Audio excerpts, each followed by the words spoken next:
বাড়িতে ভগবানের জন্য এরকম সুন্দর মুচমুচে খাজা যদি তৈরি করতে চান, তো আমি যেভাবে দেখিয়েছি এরকম সুন্দর লেয়ারযুক্ত এরকম খাজা যদি তৈরি করতে চান, তাহলে আমি যেভাবে দেখিয়েছি ওই টিপস ফলো করে আপনারা অবশ্যই একবার বাড়িতে তৈরি করুন। হরে কৃষ্ণ, প্রণাম।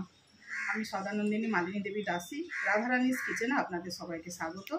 আজ আমি ভগবানের জন্য খাজা তৈরি করে দেখাবো, যেটা ভগবান জগন্নাথ দেবের খুব পছন্দের জিনিস।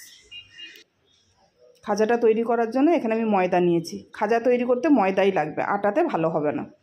সেই জন্য আমি এখানে ময়দা নিয়েছি। আমি একটু কম করব, সেই জন্য 5টা রুটির মতো নিয়েছি। আপনারা পরিমাণ বাড়াতে চাইলে ময়দাটা বেশি নেবেন। আর এখানে আমি অল্প একটু ময়দা নিয়েছি, এটা দিয়ে আমি একটু ব্যাটার তৈরি করব। আর এখানে চিনি, আর এখানে লবণ, আর এখানে সাদা তেল নিয়েছি, আর এখানে ঘি, গাওয়া ঘি।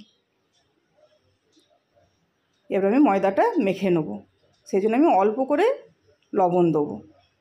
একটা মিষ্টি জিনিস, এতে বেশি লবণ দেওয়ার দরকার নেই। আর এখানে ময়াম হিসাবে আমি ঘি দেবো, একটা সুন্দর স্মেল আসার জন্য ময়ামটা ঘিয়েরই দেবো। আপনারাও ঘি দেবারই চেষ্টা করবেন। দেখুন ময়ামটা সুন্দর করে নিয়েছি, দেখতেই পাচ্ছেন কত সুন্দর হয়েছে। এবার আমি এটা অল্প অল্প করে জল দিয়ে, নরম ডো নয় আবার খুব শক্তও নয়, এরকম একটা সফট ডো তৈরি করে নেবো। দেখুন এটা আমার মেখে আমি সুন্দর করে একটা সফট ডো তৈরি করেছি। এটাকে আমি ঢাকা দিয়ে 15 থেকে 20 মিনিট রেখে দেবো। আর এদিকে আমি একটা চিনির রস তৈরি করব, সেই জন্য এই বাটিটার পরিমাণ করে চিনি দিয়েছি। আর যতটা চিনি দিয়েছি তার অর্ধেক পরিমাণ জল দেবো, দিয়ে এটা আমি একটা রস তৈরি করব। এটাকে নাড়াচাড়া করতে থাকবো, করে এটাকে ফুটিয়ে নেব। কত সুন্দর হয়েছে দেখতেই পাচ্ছেন। রসটা আমার তৈরি হয়ে গেছে। কি করে বুঝবেন না, এটা হাত দিয়ে একটু দেখবেন, এক তার আসলেই এটা বন্ধ করে দেবেন। এই যে এরকম এক তার আসতে হবে, এই অবস্থায় বন্ধ করে দিতে হবে।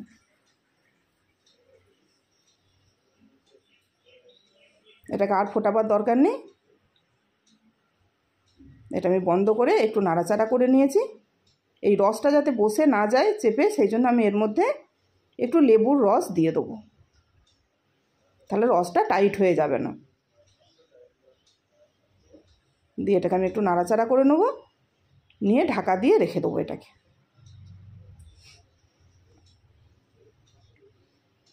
এবার আমি ব্যাটারটা তৈরি করে নেব। যে অল্প ময়দা নিয়েছিলাম, ব্যাটারটা তৈরি করব।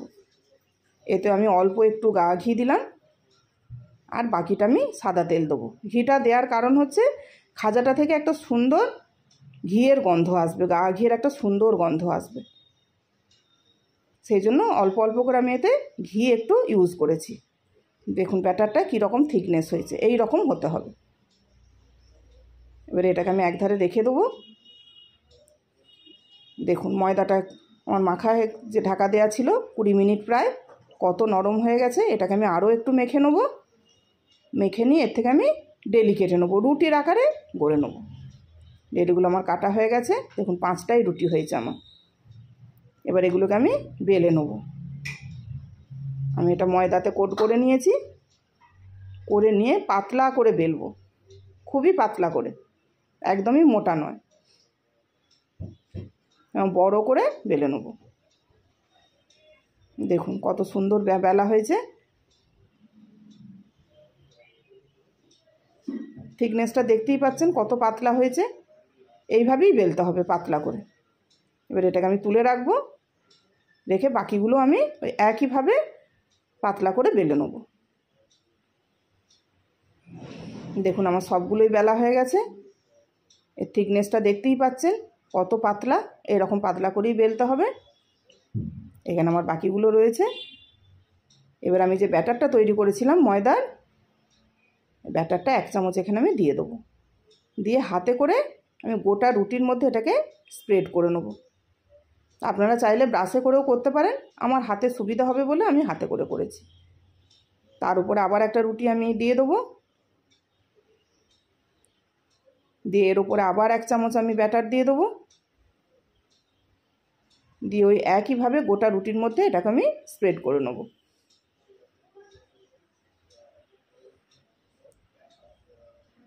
তার উপরে আবারও একটা রুটি দেবো, ওই একইভাবে।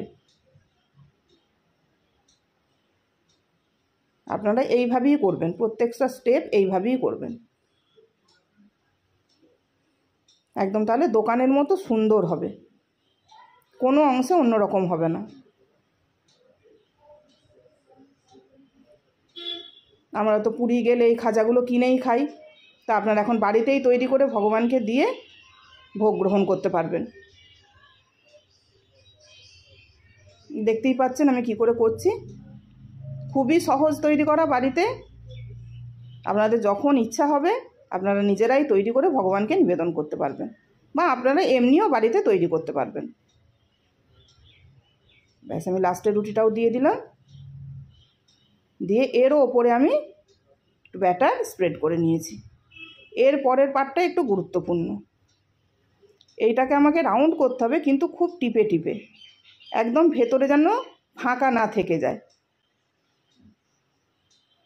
এইভাবে সুন্দর করে, একদম ভেতরে ফাঁকা থাকা যাবে না, একটু টিপে টিপে এটাকে রাউন্ড করতে হবে।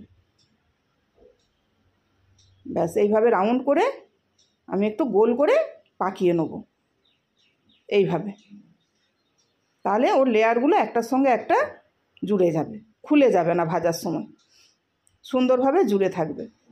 আবার লেয়ারগুলো খুলে গেলে দেখতে খুব বাজে লাগবে, সেই জন্য আমি এইভাবে একটু পাকিয়ে নিলাম। আমি সাইডগুলো একটু কেটে বাদ দিয়ে দেবো, আর মোটামুটি 1 ইঞ্চিকে একটু ছোট ব্যাস রেখে আমি এটাকে কেটে নেবো। এগুলোকে দেখতেই পাচ্ছেন কীরকম রেখেছি সাইজটা। এইভাবেই করবেন, তাহলে একটা প্রমাণ সাইজ হবে, দেখতে ভালো লাগবে, বেশি বড়ও ভালো লাগবে না, আবার ছোটোটাও ভালো লাগবে না দেখতে। এইভাবেই কেটে নেবেন। দেখুন কত সুন্দর হয়েছে, লেয়ারগুলো তো বোঝাই যাচ্ছে, আপনারা দেখতেই পাচ্ছেন ভিডিওতে।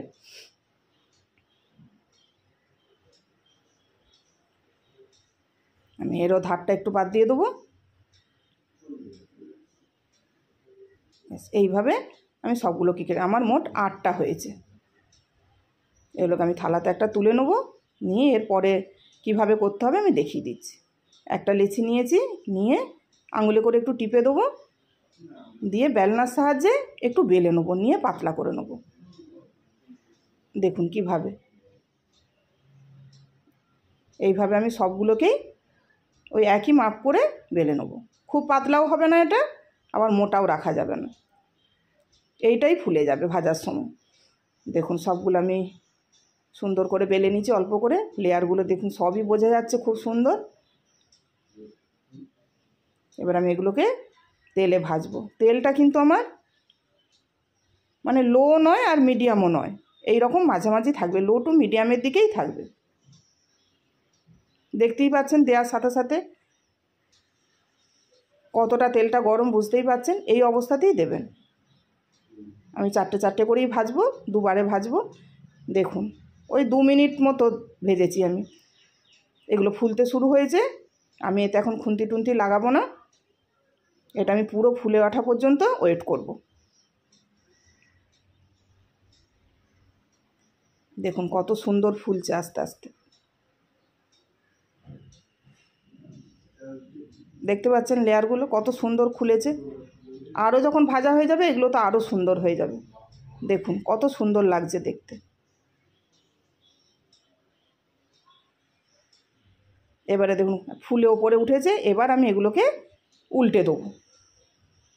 পিছন পিঠটাও অল্প সোনালি হয়ে গেছে, এবার আমি এই পিঠটাকেও এরকম একটু সোনালি কালার হতে দেবো, দিয়ে আমি নাড়াচাড়া করে আরও একটু সুন্দর করে ভেজে নেব।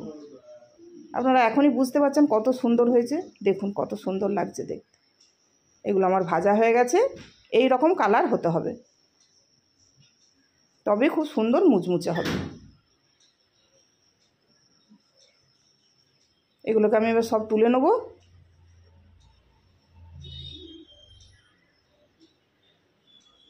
আলাদা প্লেটে তুলে নিয়েছি এগুলো আমি। দেখুন কত সুন্দর হয়েছে, কত সুন্দর লেয়ার যুক্ত হয়েছে।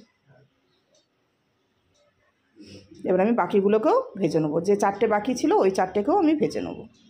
এগুলো একইভাবে আমি লাল করে সুন্দর করে ভেজে নেবো, সোনালি কালার করে। এগুলো আমার ভাজা হয়ে গেছে, দেখেই বুঝতে পারছেন কত সুন্দর হয়েছে।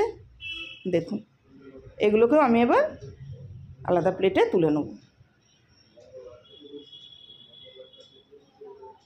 এগুলো আমার সব তোলা হয়ে গেছে, দেখেই বুঝতে পারছেন কত সুন্দর হয়েছে।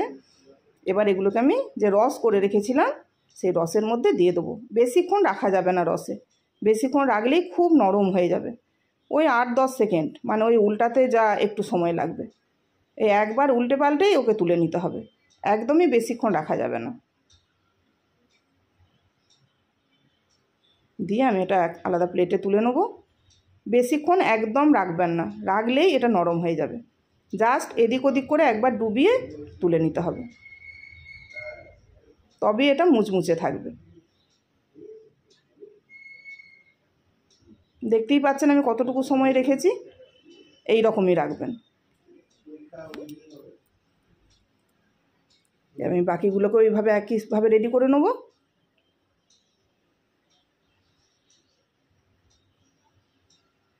ওই অল্প সময়ের মধ্যেই এগুলোকেও আমি এবারে এদিক ওদিক করে একবার ডুবিয়ে রসের মধ্যে ডুবিয়ে নিয়ে আর তুলে নেব। সবগুলো আমি প্লেটে তুলে নিয়েছি। এবার আমি ভগবানকে নিবেদন করব। তুলসীপত্র দিয়েছি। হরে কৃষ্ণ। ভুল ত্রুটি হলে ক্ষমা করবেন। প্রণাম।